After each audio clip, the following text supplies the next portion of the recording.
दोस्तों ये मेरे कंप्यूटर बेसिक कोर्स की वीडियो नंबर 12 है, जिसमें दोस्तों हम कंप्यूटर की पूरी जानकारी सीखेंगे कि A to Z कंप्यूटर की बेसिक क्या होती है दोस्तों। तो आज की क्लास में दोस्तों हम ये कवर करने वाले हैं कि मेमोरी क्या होती है और मेमोरी कितने प्रकार की होती हैं। दोस्तों इनकी पूरी कंप्लीट जानकारी हम लेंगे यहाँ पे कि मेमोरी कितने प्रकार की होती है या मेमोरी क्या होती है। तो पूरा विस्तार से हम यहाँ सीखने वाले हैं दोस्तों कि क्या क्या बारीकी होती हैं, क्योंकि आप जानते हैं शुरुआती तौर पे अगर हम कंप्यूटर वगैरह सीखते हैं और हमें बेसिक ज्ञान नहीं होता है दोस्तों, तो बहुत सी दिक्कतों का सामना करना पड़ता है। इसलिए दोस्तों हम आपको यहाँ पे बेसिक कोर्स करा रहे हैं कंप्यूटर के माध्यम से, जो कि बिल्कुल फ्री है। आप आराम से कंप्यूटर के कोर्स कर सकते हो दोस्तों।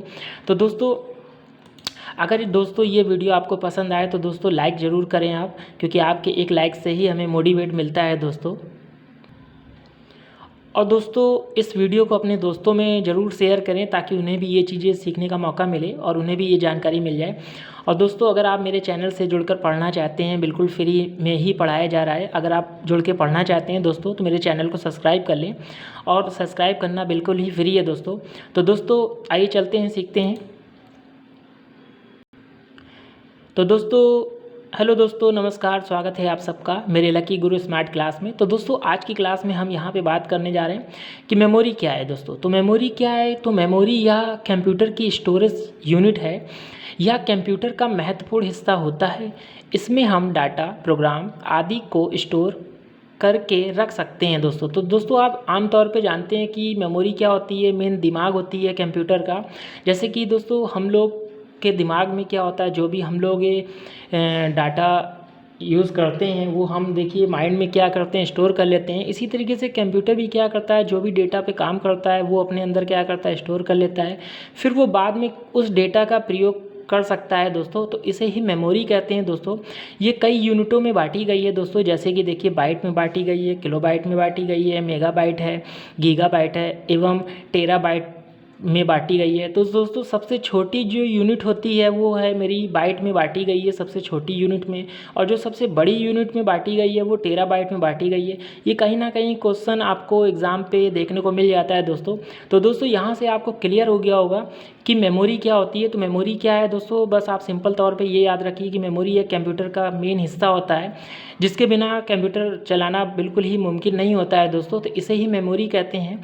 तो मेमोरी के बाद हम लोग पढ़ते हैं यहाँ पे दोस्तों कि मेमोरी कितने प्रकार की होती है। तो दोस्तों आमतौर पे आप जानते हैं कि मेमोरी दो प्रकार से ही काम करती है। एक होती है दोस्तों प्राइमरी मेमोरी। जो प्राइमरी मेमोरी क्या होती है, उसके अंदर कौन कौन से टर्म्स होते हैं, क्योंकि उनके अंदर भी कई प्रकार की मेमोरियाँ होती हैं, तो वो भी हम बात करेंगे दोस्तों। सेकंड होती है कि सेकेंडरी मेमोरी। इसके अंदर भी कई ढेर सारे टर्म्स होते हैं, उनके अंदर भी कई भाग होते हैं मेमोरी के। तो मेमोरी के अंदर मेमोरी के कई भाग होते हैं, तो उन पर हम यहाँ पर डिस्कस करने वाले हैं दोस्तों। तो पहली मेमोरी यहाँ पर पढ़ते हैं प्राइमरी मेमोरी। तो प्राइमरी मेमोरी क्या है कि इस मेमोरी को मेन मेमोरी भी कहा जाता है दोस्तों। तो प्राइमरी मेमोरी को ही क्या कहते हैं, मेन मेमोरी कहते हैं, क्योंकि ये मेन मेमोरी के तरीके काम करती है दोस्तों। आमतौर पे ये मेमोरी बहुत ज़्यादा यूज़ की जाती है। जैसे कि ये दो प्रकार की मेमोरियों में होते हैं दोस्तों, आप देख सकते हैं। पहली होती है रैम और दूसरी होती है रोम दोस्तों। तो रैम रोम क्या होता है, इनके भी विस्तार हम लोग यहाँ पे पढ़ते हैं दोस्तों। तो दोस्तों यहाँ पे देखिए बात करते हैं रैम। रैम क्या होता है? रैम को पहले तो हम लोग जानते हैं कि रैंडम एक्सेस मेमोरी के नाम से जाना जाता है। इसका जो फुल नेम होता है दोस्तों वो रैंडम एक्सेस मेमोरी के नाम से जाना जाता है।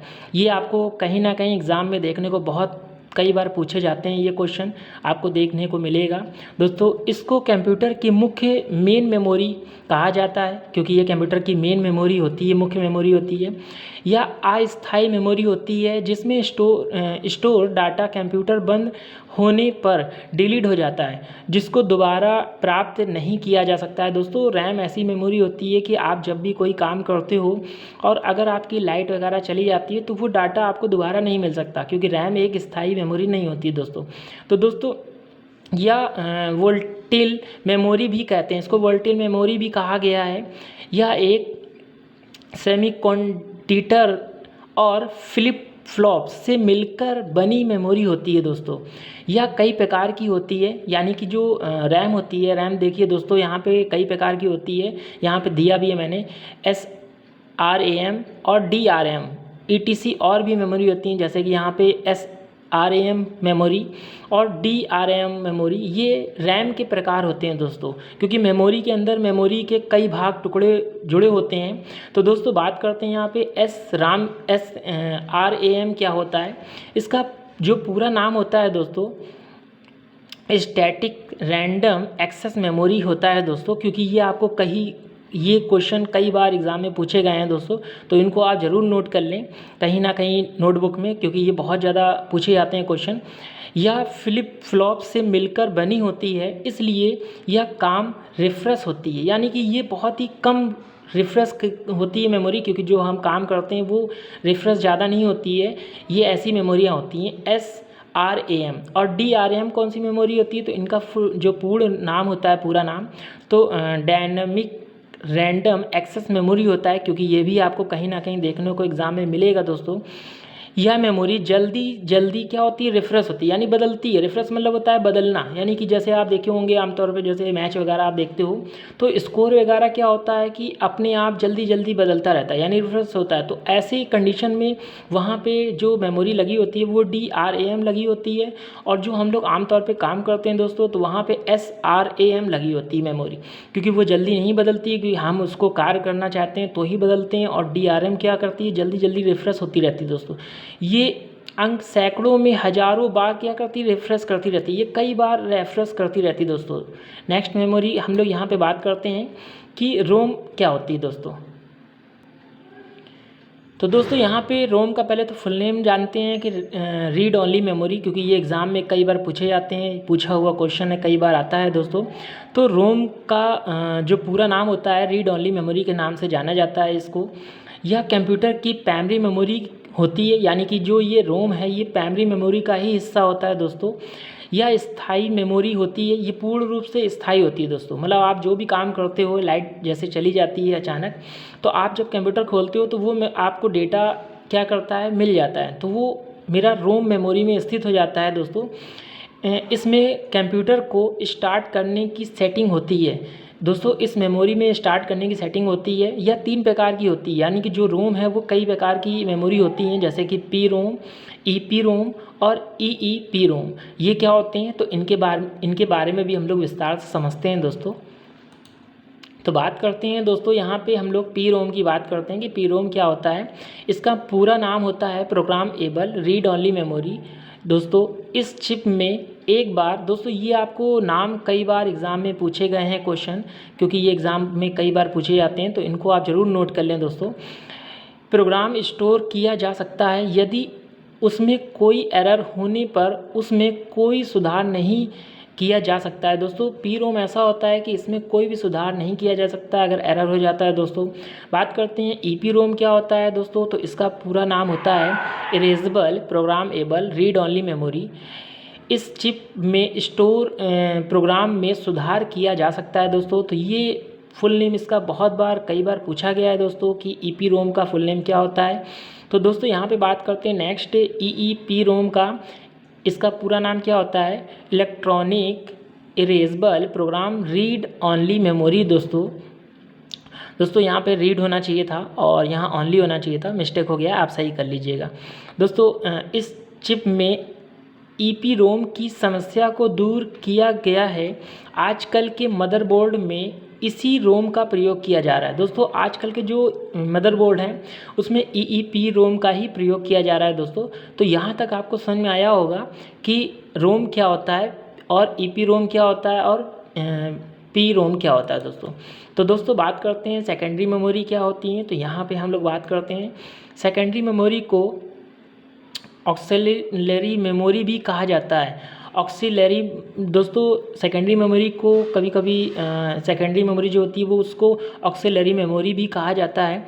यह कंप्यूटर का भाग नहीं होता है दोस्तों। जो सेकेंडरी मेमोरी होती है वो कंप्यूटर का भाग नहीं होता है, क्योंकि आप जानते हैं कि प्राइमरी मेमोरी ऐसी मेमोरी होती है जो कंप्यूटर के भाग में जुड़ी होती है, लेकिन सेकेंडरी मेमोरी ऐसी होती है जो कंप्यूटर के भाग से नहीं जुड़ी होती है, क्योंकि जो भी चीज़ें हम बाहर से लाकर कंप्यूटर के अंदर लगाते हैं तो वो ऐसी मेमोरी होती हैं जो सेकेंडरी मेमोरी में कन्वर्ट हो जाती हैं दोस्तों। जैसे कि यहाँ पे यह कंप्यूटर का भाग नहीं होता है, इसकी स्टोरेज करने की क्षमता अधिक होती है दोस्तों, एवं डाटा को एक्सेस करने की गति प्राइमरी मेमोरी से धीमी होती है।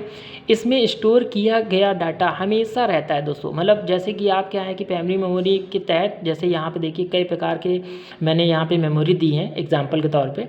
सेकेंडरी मेमोरी कई प्रकार के होते हैं दोस्तों, जैसे हार्ड डिस्क। हार्ड डिस्क क्या है, जैसे HDD दोस्तों, क्योंकि हार्ड डिस्क आप जानते हैं उसमें अगर डेटा आप स्टोर कर लिए दोस्तों, तो आप इस डेटा को आप किसी दिन और भी अगर आप रीड करना चाहते हो तो कर सकते हो। मतलब ये डेटा आप जो स्टोर कर लिए उसको कई बार आप इसको प्रयोग कर सकते हो दोस्तों। जैसे फ्लॉपी डिस्क है, जैसे पेन ड्राइव है, कॉम्पैक्ट डिस्क है, जैसे कि यहाँ पे DVD है दोस्तों, जैसे यहाँ पे क्या है कि SSD है यानी कि सॉलिड स्टेट ड्राइव है, या मैग्नेटिक डिस्क है। तो ये कई ढेर सारे एग्जांपल दिए हैं, और भी एग्जांपल होते हैं, लेकिन हमने यहाँ पे कुछ ही एग्जांपल दिए हैं दोस्तों।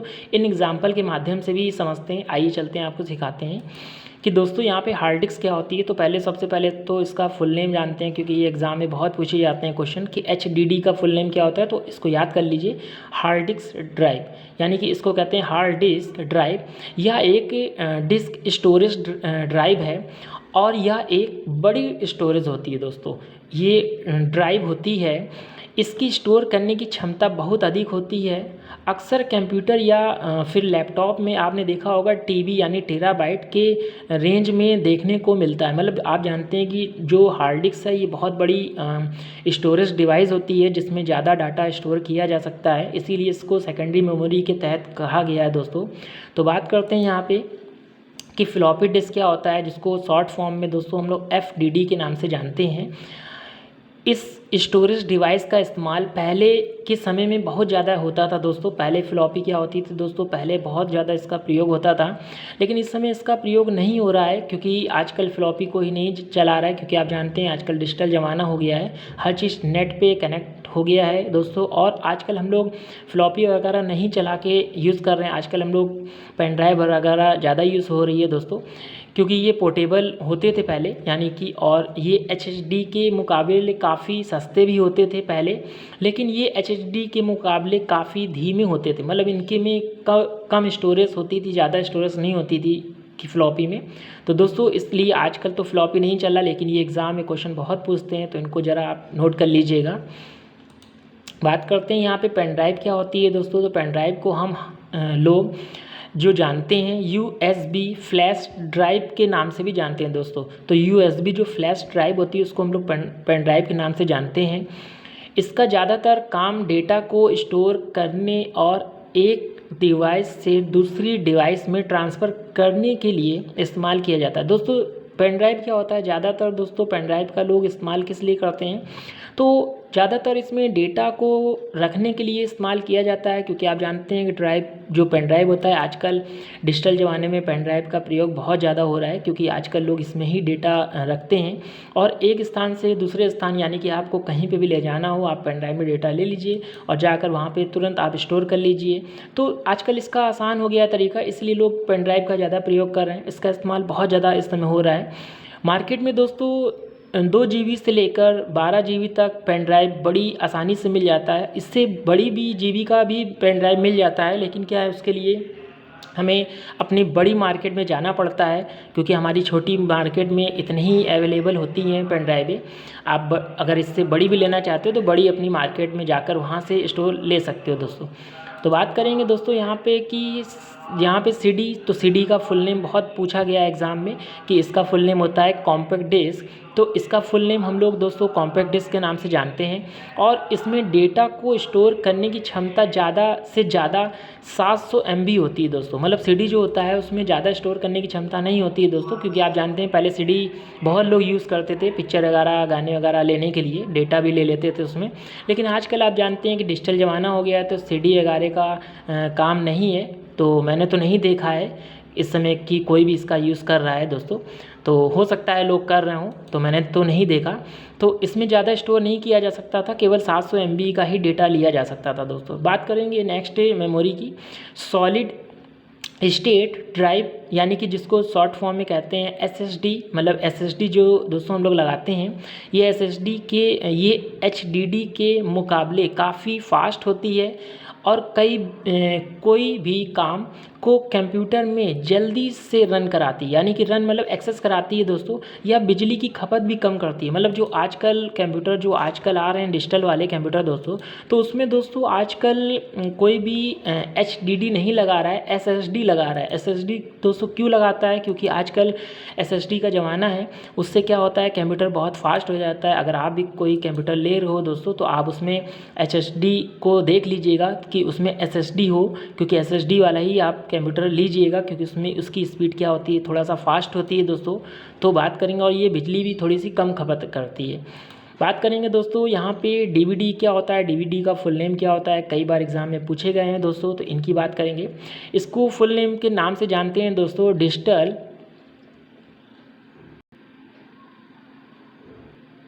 दोस्तों इसको हम लोग बात करेंगे डिजिटल वर्सटाइल डिस्क होता है दोस्तों। इसमें डेटा को स्टोर करने की क्षमता ज़्यादा से ज़्यादा 4.7 GB होती है, क्योंकि ये सिंगल साइड होते हैं दोस्तों। इनको पहले लोग यूज़ करते थे, लेकिन इस समय तो यूज़ नहीं कर रहे हैं, लेकिन फुल नेम इसका एग्ज़ाम वगैरह में आता है तो ज़्यादा काम आता है दोस्तों। बात करेंगे नेक्स्ट मेमोरी की, मैग्नेटिक डिस्क दोस्तों। इस नाम से भी मेमोरी जो वर्किंग करती है, सेकेंडरी मेमोरी के ही पार्ट्स हैं ये सारे। तो मैग्नेटिक डिस्क क्या है, मैग्नेटिक डिस्क में बहुत ज़्यादा डेटा को स्टोर करने की क्षमता होती है दोस्तों, और ये कंप्यूटर में रखे गए सभी प्रकार के डेटा को सीधे एक्सेस कर लेता है। मतलब ये मेमोरी क्या करता है, बहुत ज़्यादा एक्सेस कर लेता है दोस्तों। तो दोस्तों ये थे मेरे प्राइमरी मेमोरी के पार्ट्स और सेकेंडरी मेमोरी के पार्ट्स दोस्तों। ये ढेर सारे जो हम लोग वर्किंग कर रहे हैं पार्ट्स को। तो दोस्तों आज की क्लास में अभी मैंने सीखा कि मेमोरी क्या होती है, मेमोरी के कई ढेर सारे पार्ट्स आपको समझाया है। तो ये आपको समझ में आया होगा दोस्तों। अगर वीडियो दोस्तों आपको पसंद आई तो दोस्तों मेरे वीडियो को लाइक करें, और अपने दोस्तों में ये चीज़ ज़रूर शेयर करें दोस्तों, ताकि उन्हें भी समझ में आ जाए और सीखने का मौका मिले। और आप मेरे चैनल से जुड़कर फ्री में कोर्स करना चाहते हो दोस्तों, तो मेरे चैनल को सब्सक्राइब कर लें और बेल आइकन दबाना ना भूलें, ताकि जैसे ही वीडियो अपलोड हो आपके पास तुरंत पहुँच जाए दोस्तों। तो नेक्स्ट वीडियो में फिर मिलेंगे दोस्तों नई जानकारी के साथ। तब तक के लिए अलविदा।